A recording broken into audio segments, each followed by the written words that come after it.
Hello, everybody. Good morning, and let's talk.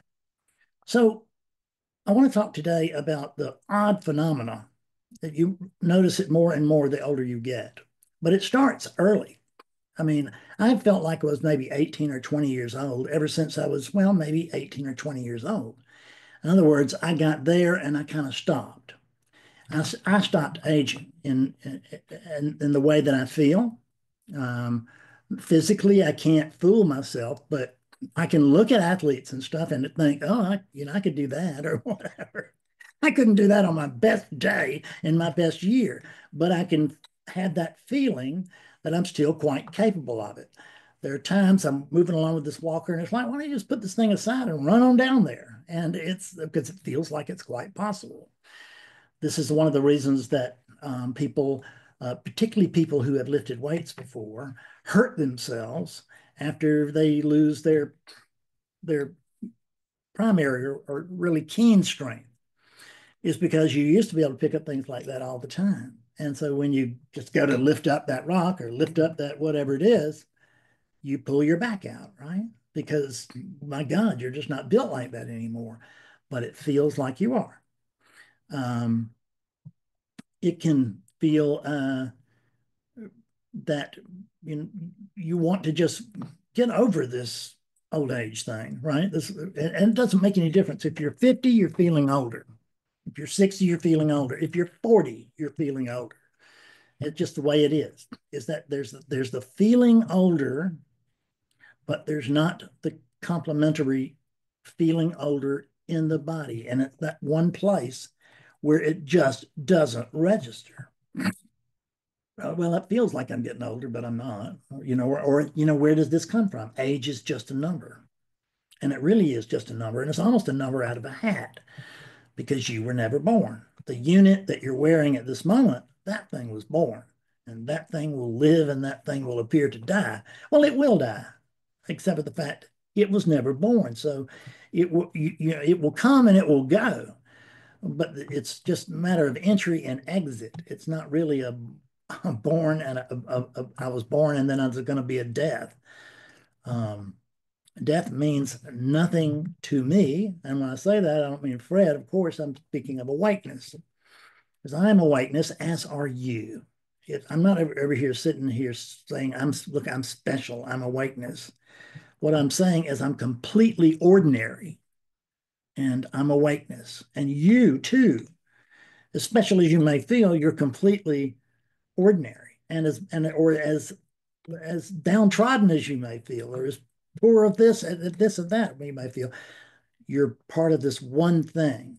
And you're not really a part of the one thing because that would be like specific being able to, and it's just the one thing. But the one thing shows up in countless costumes, right? There's the Fred costume, which is quite unlike the Betsy costume, thank God, that hers is not like mine. And there's the Willie costume and there's the Jack costume. Um, and it wears bird costumes and it wears tree costumes, and it's a real master at costuming itself. But that's all it is. It's just costuming. It's not like there's really any difference because there are different appearances. How about that?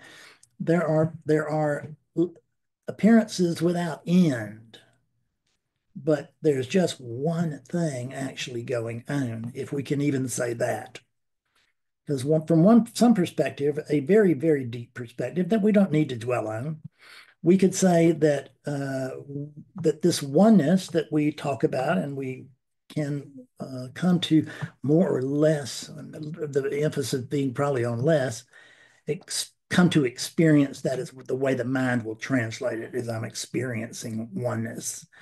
And it's well, and rather than the truth would be I'm experiencing myself, right? Is that, and it's not even I'm experiencing myself, I am. That's what it really boils down to. I am. And but underlying this I am is possibly an I am not. Yeah. And there's no one to know that. But this oneness really is the expression of spirit. It is the expression of that which is prior to uh, consciousness, because this is the ultimate expression of consciousness. And what you really are and what I really am is we are both the ultimate expressions of consciousness. So consciousness and form are hand in glove, you see, really the same thing. Spirit and formlessness, they are hand in glove. There are two words for this. They're like synonyms, you know. And excuse me on my fluttering, you know, and everything, but I've been running around. I'm an old man. I just got out of the shower, and you know, and now I'm called on to this command appearance here, and because I don't do this, I can't do this when I can't do this. When it comes to me to do this, I can't do it unless it is that time, and it will let me know when it's that time, and it won't let go of me until, if it's that time, until I have done something. Sadly, that thing has been asleep for hell, 18 months or something like that, quite a good while. Not completely asleep, but you know, but more asleep than awake, in the sense that there just hasn't been this. I can just call it cosmic energy because it's not localized energy. It shows up as localized energy, but that's not the basis for it. It's not body oriented. None of this is actually body oriented, but you know, I have a hard time convincing you of that. So I won't even try.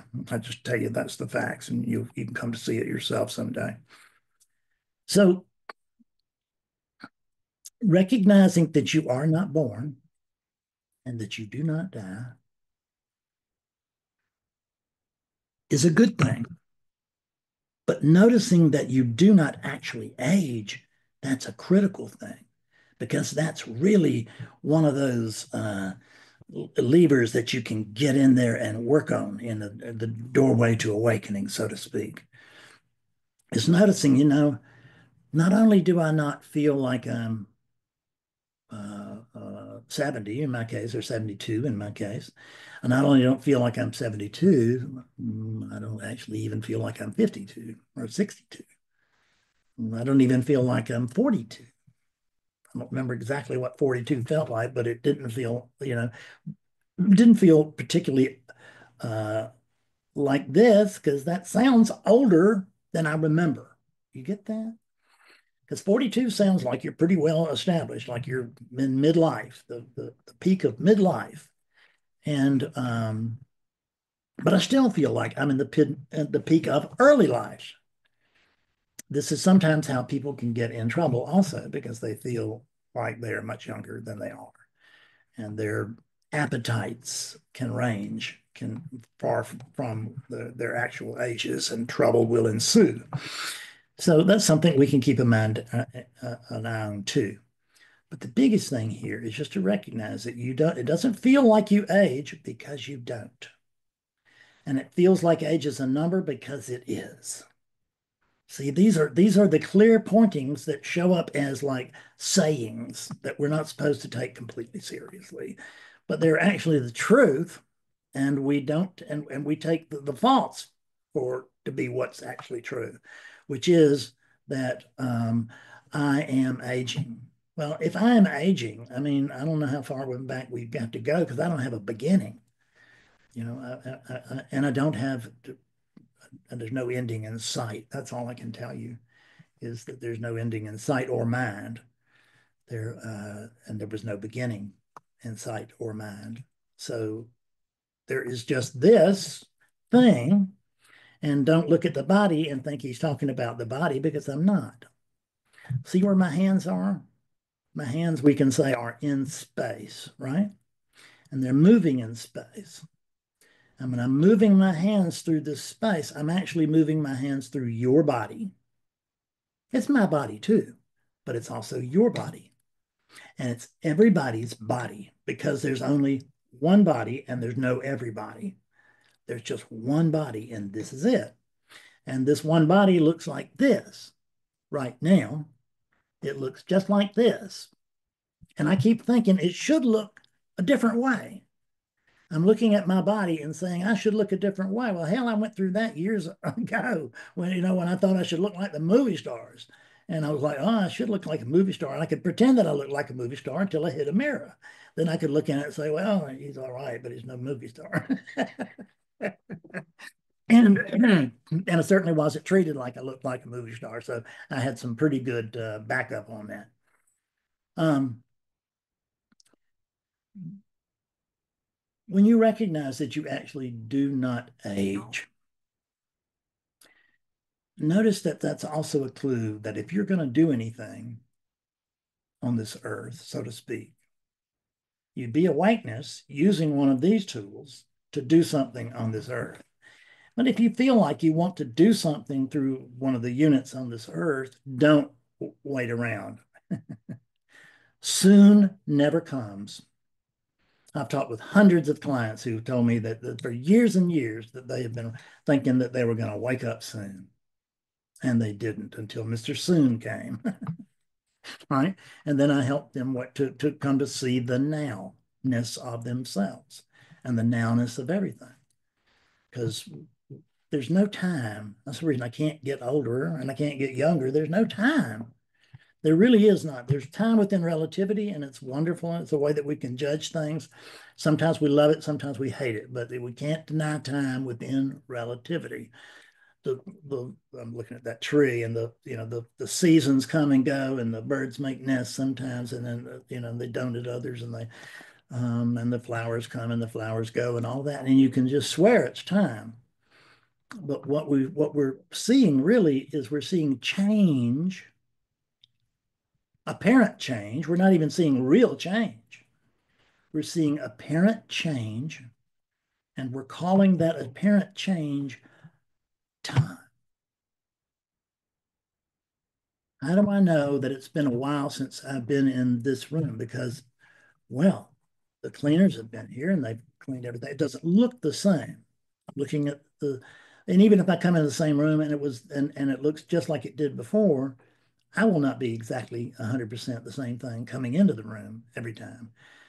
So it's not only that the, the we don't enter the river, the enter river that we enter is not only it's a different river every time because it's coming down. We're calling a verb a noun, and we're calling this river. So that's the Mississippi River right there. But that's the Mississippi River down there and up there. Does that mean it's really really big?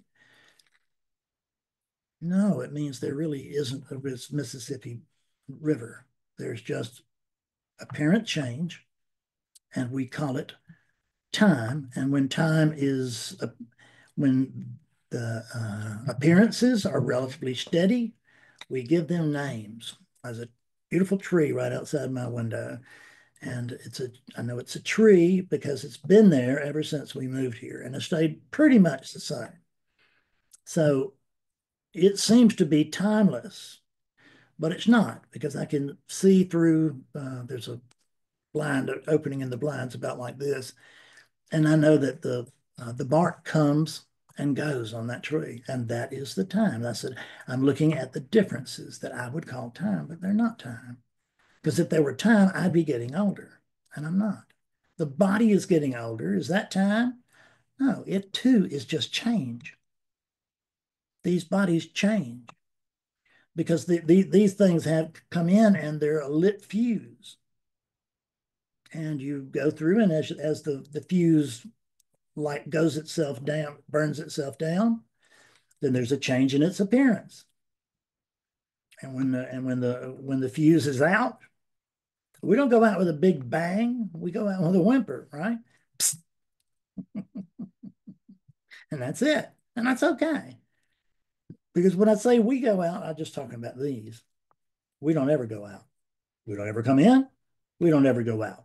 We can't get in here and we can't get out of here. Why do I know that you're in here? Because there's only here.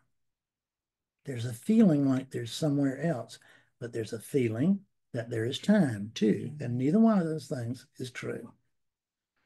So there's a doorbell just rang and it makes it Sounds like that it rang, and then there's a pause as Betsy goes to answer it. But in fact, all of that is happening, if it's happening at all. On one level, it's not. And on another level, everything is happening at once. Everything is happening at exactly the same time. Or at the same no time. See, if everything's happening at once, where's the time? So this is very confusing, and I don't expect you to understand this thing about time. There's no point in it. You don't need to understand. I don't know that I do. But what I can tell you is it's good to be unsettled. Because the thing as human beings is we get an idea and then we become very settled with it.